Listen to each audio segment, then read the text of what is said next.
Chuo cha Kodi ambacho ni sehemu ya Mamlaka ya Mapato Tanzania TRA limefanya kongamano la kodi likiwakutanisha walipa kodi na wadau mbalimbali kujadili mafanikio ya miaka 30 ya TRA na matarajio ya miaka 30 ijayo.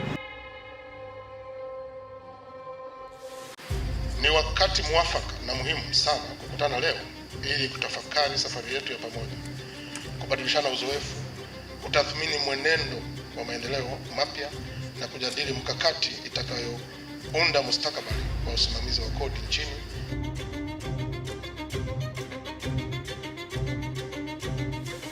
Bila shaka wafanyabiashara wakubaliana na mimi, hata kwenye bajeti hii ambayo imesomwa, yapo yaliyopendekezwa kufanyika ambayo yalizungumzwa kwenye simposium ya kwanza.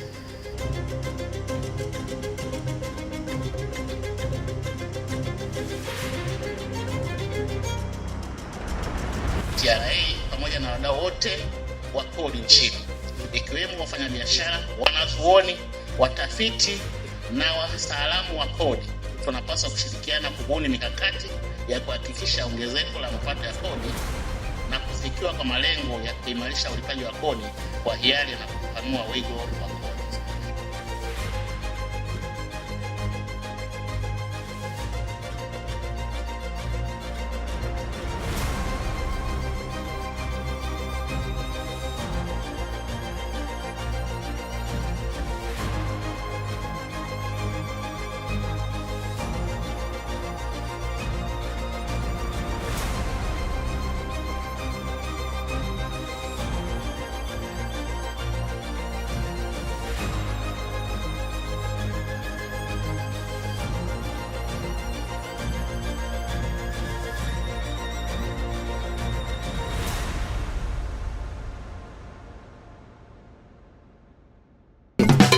TRA, pamoja tunajenga taifa letu.